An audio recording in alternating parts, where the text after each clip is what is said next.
Bonjour à tous. Saviez-vous que suivre vos actions marketing sans les bons indicateurs, c'est comme naviguer sans boussole? Explorons ensemble les KPI marketing incontournables que vous devez absolument connaître pour répondre à vos objectifs et accroître vos performances. C'est parti!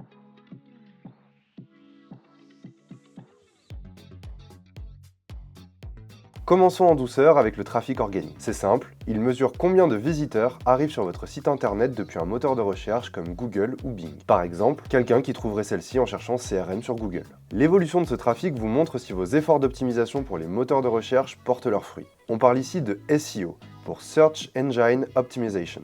Pour booster ce trafic, concentrez-vous sur un trio gagnant. La qualité de votre contenu, en créant des articles, vidéos et infographies intéressantes et utiles pour vos visiteurs. La popularité de votre site, en obtenant des liens entrants de sites réputés et engagés avec votre audience sur les réseaux sociaux. Et enfin, les performances techniques, en vous assurant que votre site est rapide, mobile-friendly et sans erreur technique. Passons au trafic direct, un super indicateur de la rétention et notoriété de votre site. Il mesure combien de visiteurs reviennent grâce à une URL enregistrée dans leurs favoris, un clic sur un lien dans un document ou en tapant directement l'URL dans leur navigateur. En résumé, plus vous avez de trafic direct, plus les visiteurs se souviennent de vous et reviennent directement. C'est génial, non? Pour améliorer ce trafic, visez l'augmentation de votre notoriété. Pour cela, créez des articles, vidéos et infographies adaptés à votre audience afin que les visiteurs voudront les garder à portée de clic. Envoyez des emails réguliers avec des liens directs vers votre site pour inciter les visiteurs à revenir. Et pour finir, soyez actifs sur les réseaux sociaux et répondez aux commentaires pour rester dans l'esprit de vos visiteurs. Ah, le célèbre taux de rebond, un indicateur un peu casse-tête au premier abord. Il mesure le pourcentage de visiteurs qui quittent votre page sans explorer le reste de votre site. Un taux de rebond élevé pourrait signifier que votre page ne répond pas aux attentes des visiteurs. Mais attention, vous avez deux façons de l'interpréter. Si le temps passé sur la page est long, c'est plutôt bon signe. Cela veut dire que les visiteurs lisent votre contenu. Dans ce cas, utilisez des appels à l'action, ou CTA, pour les inciter à explorer d'autres pages. Mais si le temps passé est très court, là, c'est l'alerte rouge. Cela peut indiquer un contenu peu pertinent ou une mauvaise expérience utilisateur. Gardez donc un œil sur ces deux indicateurs pour vraiment comprendre ce que vos visiteurs pensent de votre site.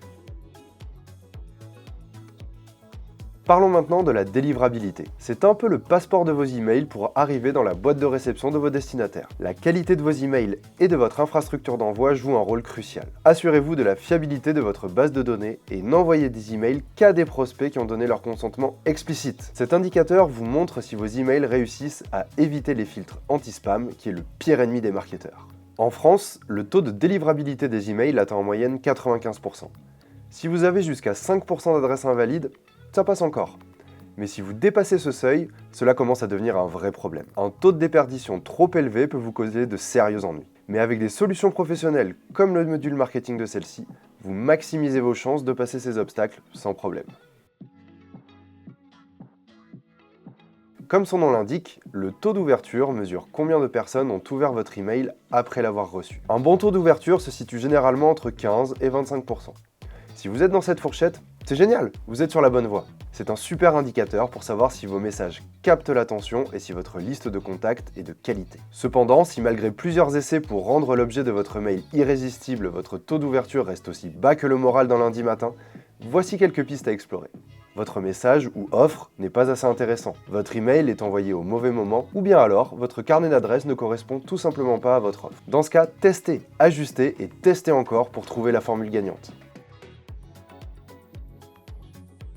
Le taux de désinscription. Ah, l'indicateur qui a tendance à faire mal. Il mesure combien de personnes se désabonnent de vos listes d'envoi. Vous avez donc quelques pertes, mais c'est normal, pas de panique. Un bon taux de désabonnement est au maximum de 0,5%. Si cet indicateur grimpe sans cesse, il est important de se demander pourquoi vos contacts fuient vos messages et votre marque. Le nombre d'abonnés est l'indicateur incontournable pour mesurer votre popularité sur les réseaux sociaux. Il représente la taille de votre audience, tout simplement. Il vous permet de vous comparer aux standards de votre marché et de voir quel canal social vous apporte le plus de visibilité. Cela semble évident, mais ce KPI n'a d'intérêt que si vos abonnés sont réels. Vous pensez acheter des followers? Mauvaise idée! Ce sont juste des chiffres fantômes qui ne feront rien pour votre marque. Alors, misez sur la croissance organique et c'est là que la magie opère. Notre meilleur conseil? Suivez le taux de croissance de vos abonnés.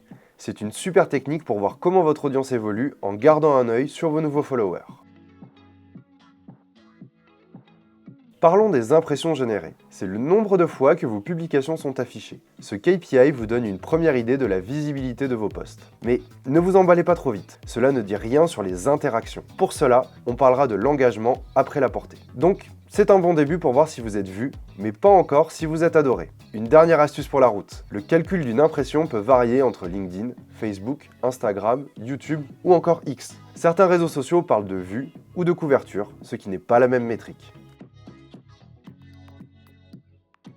Nous parlions de l'engagement juste avant, c'est le Graal des réseaux sociaux. C'est clairement le KPI le plus important pour mesurer votre popularité et la qualité de votre audience. Il représente toutes les interactions avec vos publications, que ce soit des likes, des commentaires, des partages ou encore des clics sur les liens. C'est là que vous voyez si vos abonnés sont vraiment fans de vous ou juste des passants curieux. Calculez votre taux d'engagement pour comparer cette donnée avec vos impressions. Si vous faites peu d'impressions mais que votre taux d'engagement dépasse les 15%, félicitez-vous, c'est déjà une belle victoire. Le coût d'acquisition par client représente votre prix d'entrée pour avoir un nouveau client. Un KPI crucial à garder à l'œil. Il vous indique le coût nécessaire pour qu'un lead devienne client. Il vous aide à savoir quel canal vous rapporte le plus de clients pour investir intelligemment. Prenons un exemple tout simple. Si vous dépensez 100 € en publicité et obtenez un client, votre coût d'acquisition est de 100 €. Si ce client vous rapporte plus de 100 €, super! Sinon, c'est un signal d'alarme. Comparez vos canaux. Si vos pubs sur les réseaux sociaux coûtent 50 € par client et rapportent 200 €, c'est parfait. Mais si Google Ads par exemple vous coûte 150 € pour un client qui lui n'en rapporte que 100, il est temps de revoir votre stratégie. La durée de conversion des leads en clients vous permet de savoir combien de temps il vous faut pour transformer un lead en client. C'est un vrai indicateur de l'efficacité de votre processus de vente. En résumé, si votre cycle de vente prend trop de temps, on se pose des questions. Mais si on peut réduire ce délai, on encaisse plus vite et ça, c'est bon pour sécuriser votre trésorerie. Et pour finir en beauté, parlons du retour sur investissement, que l'on imagine être le KPI préféré de votre N+1. Le but ultime de vos campagnes marketing, c'est évidemment de générer du business. Et pour savoir si ça marche vraiment, on regarde le ROI. Un outil pour mesurer combien d'argent rentre grâce à vos campagnes par rapport à ce que ça vous a coûté. Cet indicateur vous montre quels canaux fonctionnent bien et lesquels méritent un petit coup de boost pour rapporter encore plus. Et voilà, vous avez désormais tous les meilleurs indicateurs en tête pour mesurer la performance de votre stratégie. Cela vous aidera à confirmer vos choix stratégiques, mais aussi identifier les canaux nécessitant des optimisations et ceux vous rapportant le plus de bénéfices. Et la bonne nouvelle, c'est que vous pouvez continuer à améliorer ces statistiques en vous tournant vers Cell-C Marketing, notre outil de gestion marketing, afin de prendre les meilleures décisions. Alors, qu'attendez-vous pour sauter le pas et découvrir Cell-C ? Rendez-vous en description pour réserver votre démonstration dès maintenant. À bientôt!